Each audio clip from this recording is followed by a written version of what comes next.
আচ্ছা, তো বলা হচ্ছে যে এইরকম এইটা দিয়ে পক্স ভ্যাকসিন করা হয়, আর মূলত এটা দিয়ে কি করা হবে, এটা হলো ভ্যাকসিন গান, আর এটা হলো তাপমাত্রা মেনটেন করা।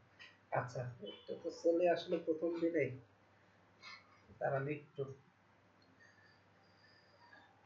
সমস্যা হলো এখনো আচ্ছা, এখানে এই যে এখানে ভ্যাকসিনটা করা হচ্ছে, আমি দেখাই। এই মুরগিগুলোকে ভ্যাকসিন, পক্স ভ্যাকসিন করা হচ্ছে, কিভাবে করা হয় আমি একটু দেখাইলে ভালো হবে। ওইরে, এখানেও আসে না। এই যে, মানে এই মুরগিগুলোকে যখন ভ্যাকসিন করা হয়, এখানে প্রায় 3000 মুরগি একদিনে ভ্যাকসিন করা হয়। অথচ আপনারা তো বিরক্ত হয়ে যান যে এতগুলো মুরগি কেমনে ভ্যাকসিন করবো। সব মুরগিকে কি করা হয়, বক্সে ঢোকানো, এই যে বক্সে ঢোকানো হয়। এরপর এখান থেকে একটা করে বাইর করা হয়, ভ্যাকসিন করা হয়, ছেড়ে দেওয়া হয়। এই যে দেখেন ভ্যাকসিন যে করা হচ্ছে, এই যে দেখেন ডানার নিচে যা শুধুমাত্র কি করা হচ্ছে, আবার দেখেন, এই যে দেখেন কোথায় ভ্যাকসিনটা করা হয়েছে। এই যে ডানাটা থাকে, এই যে ডানার, এটা কিন্তু হাড্ডি থাকে, এই যে এখানে থাকে রেডিয়াস আল্লাহ এগুলো বলে, হাড্ডি গুলো। এই এর উপরে যে যে চামড়াটা থাকে, ঠিক এই চামড়াটার এখানে সুইটা দিয়ে কি করা হয়, ঢুকে দেওয়া হয়। অর্থাৎ জাস্ট এই ভ্যাকসিনটা দিয়ে কি করা হয়, সুইটা একটু চুবাই নেওয়া হয় এবং এখানে মানে পার্সিং করা হয়, মানে জাস্ট ঢুকে দেওয়া হয়, যে ঢুকে দেওয়া হচ্ছে, হয়ে গেল ভ্যাকসিন করা। তো পক্সের ভ্যাকসিন গুলোতে এভাবে করতে হয়, যেভাবে দেখেন কোথায় ভ্যাকসিন করতে হচ্ছে। তো এই ভিডিওটা দেখার উদ্দেশ্য হলো যে আপনারা পক্স ভ্যাকসিন এভাবে, আর আপনাদের এই সুই না থাকলে কি করবেন, বাড়িতে যে সুই আছে সেই সুই দিয়ে গুঁতা মারবেন, খালি ফুটা করে দিলেই হলো ভ্যাকসিনটা দিয়ে। তো এই ছিল আমাদের ভ্যাকসিনের একটু শর্টকাট ভিডিও। আচ্ছা, আরো কয়েকটা ভিডিও আছে, ভিডিওটা তাহলে দেখিয়ে দিই। সরি, এটা তো না, ক্লাস হলো আমাদের আজকে চতুর্থ।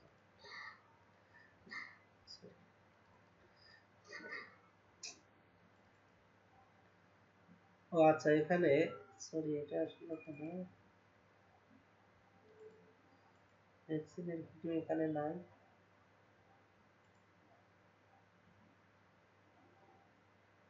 আচ্ছা, আচ্ছা, ওই ভ্যাকসিনের ভিডিও হয়তো অন্য একটা ক্লাসে আছে, ওইটাতে তখন দেখবো নি।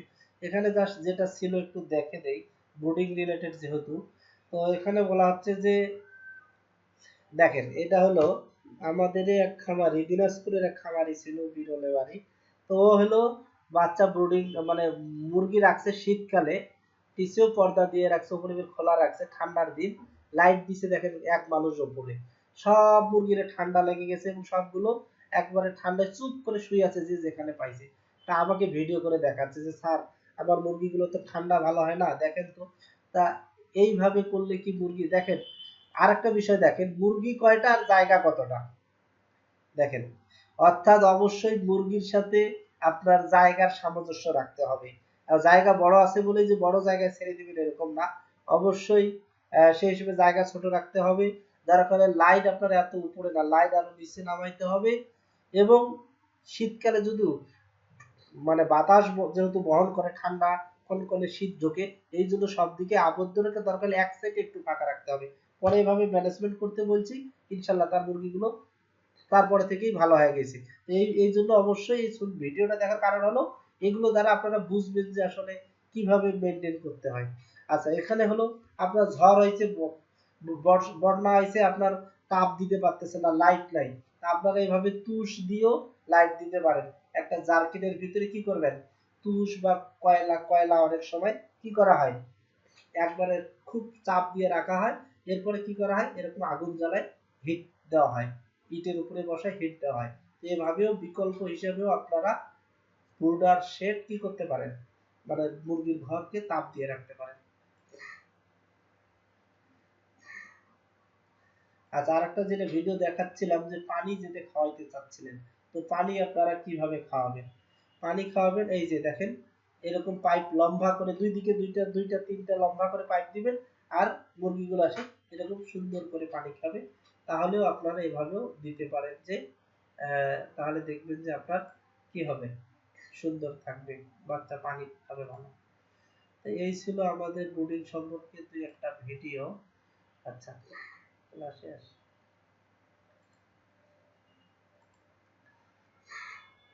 সরি চলে আসলো। আচ্ছা, এখন হলো আমাদের এগুলো ব্রুডিং সম্পর্কে ধারণা। এখন আমরা শুধু ব্রুডিং করলেই হবে না, আমাদের কিছু ট্রিটমেন্ট আছে, ম্যানেজমেন্ট মানে বলতে কিছু ওষুধ মেডিসিন আছে, সেগুলো জানতে হবে। তো শুরুতেই যদি আসি, ব্রুডিং এর প্রথম দিন যখন একদিন বয়স হবে তখন আপনারা কি দিবেন, এগুলো তো ম্যানেজমেন্টাল বিষয়গুলো। এখন আমাদের ব্রুডিং সম্পর্কিত ওষুধপাতি।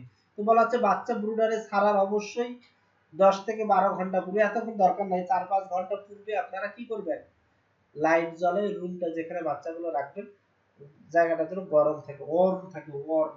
আসার পরেই বাচ্চারা যেন কমফোর্ট ফিল মনে করে। আমরা গরম থেকে আসার পরে এসিতে ঢুকলে যে মনে হচ্ছে আরে কি যে গরম, আবার এসি থেকে বাইরে হলে মনে হচ্ছে আগুন। এরকম অসামঞ্জস্য করা যাবে না। মানে পরিবেশটা যেন, তারা যদি হ্যাচারি থেকে আসে, বিভিন্ন জায়গা থেকে আসে, তাদের পরিবেশটা গরম থাকে, এই জন্য গরম পরিবেশে রাখতে হয়, এই জন্য লাইট জ্বালায় রাখতে হবে। যত দ্রুত সম্ভব সেটে বাচ্চা নিয়ে আসতে হবে, এবং বলা হচ্ছে 25 গ্রাম গ্লুকোজ 1 লিটার পানিতে মিশিয়ে খাওয়াতে হবে। প্রথম কাজ তাহলে কি, বাচ্চা আসার পরেই গ্লুকোজ পানি, আমরা যে গ্লুকোজ খাই, ডেক্সট্রোজ খাই, সেই ডেক্সট্রোজ বা গ্লুকোজ পানি 25 গ্রাম 1 লিটারে দিয়ে বাচ্চাকে খাওয়াতে হবে। যেহেতু অনেক দূর থেকে জার্নি করে আসে, তাদের জন্য স্ট্রেস না পড়ে, স্ট্রেস পড়লেই দেখবেন যে সে সকল থেকে ভালো প্রোডাকশন পাওয়া যায় না। এই জন্যই স্ট্রেস যেন না পড়ে বা স্ট্রেস যেন কেটে যায়, এই জন্য গ্লুকোজ দিবেন, এনার্জি যেন পায়, লাভ দিয়ে যেন ওঠে খাওয়ার পরে।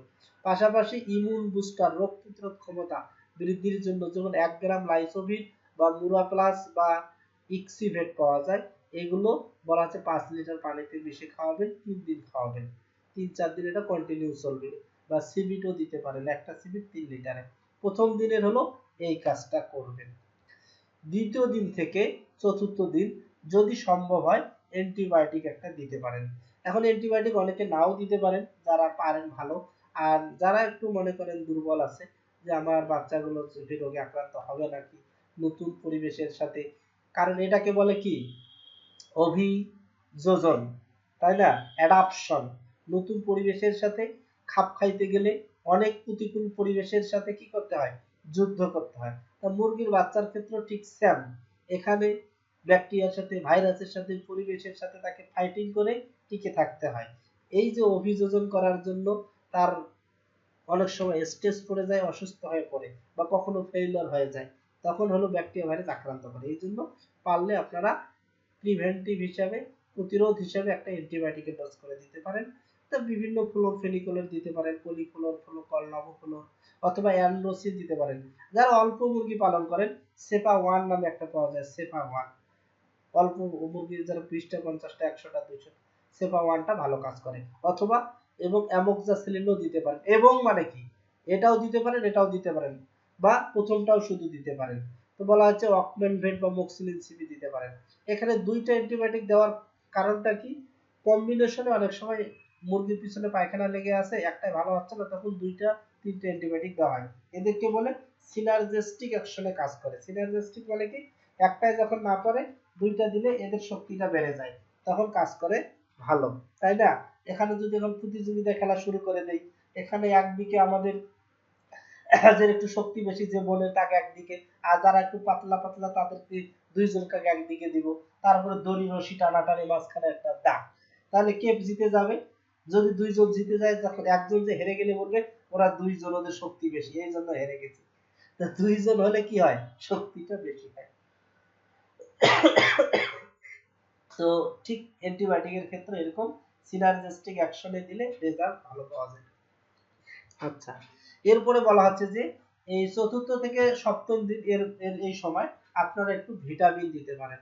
কেন ভিটামিন দিবেন, বাচ্চাগুলো অনেক সময় দুর্বল হয়ে পড়ে, পা বাঁকা হয়ে পড়ে, যে ফিড খাওয়ান সেই ফিডে সে সব ভিটামিন নাও পেতে পারে। এই জন্য ভিটামিন বি কমপ্লেক্স দিতে পারেন, মানুষের বি কমপ্লেক্সও দিতে পারেন, অথবা মেগাভিট ডাব্লিউএস পাওয়া যায়, বা অল ভিটামিন পাওয়া যায়, বা অ্যানাবলিক পাওয়া যায়, এই সিরাপগুলো খাওয়াতে পারেন, বা বি কমপ্লেক্স, ভাইটাল অ্যামাইনো, এগুলো দিতে পারেন। দিলে কি হবে, মুরগির ঘাড় বাঁকা, পা বাঁকা, ন্যাংরা হওয়া, অটিজম, এগুলো কি হবে, দূর হবে। তাই এই হলো 7 দিন পর্যন্ত এই কাজটা আপনারা বাচ্চা ব্রুডিং অবস্থায় করবেন। আমরা এগুলো চার্ট দিব, প্রত্যেকটা চার্ট দিব, দেশি মুরগির, সোনালী মুরগির, ব্রয়লার মুরগির, নো টেনশন, ডু ফুর্তি, ঠিক আছে। প্রত্যেকটা আলাদা আবার চার্ট দিব। তো এই কাজগুলো প্রথম 7 দিন এই কাজটা করবেন। আর একটা রোগ হলো যে পুলুরাম ডিজিজ, এটা বলা যায় সালমোনেলোসিস বলা হয়, যে মুরগির অনেক সময় পিছনে পায়খানা লেগে থাকে। পায়খানা লেগে থাকলে কি হয়, হোয়াইট বেসিলারি ডিজিজ বলা হচ্ছে। তো এই সকল ক্ষেত্রে এই যে কোসুমিক্স প্লাস একটা ওষুধ পাওয়া যায়, এর সাথে পিএইচ, এই দুইটা দিয়ে ডোজ করে দিবেন। আশা করা যায় যে যদি এই প্রবলেমটা হয় ইনশাআল্লাহ সলভ হয়ে যাবে। ধন্যবাদ। এখানে আরেকটা ক্লাস আছে, এটা পরে গাম্বুরো ডিজিজ অন্য ক্লাসে আছে। ধন্যবাদ। এখন আপনাদের যদি কোনো প্রশ্ন থাকে আপনারা প্রশ্ন করবেন, আমি উত্তর দিতে প্রস্তুত। আসসালাম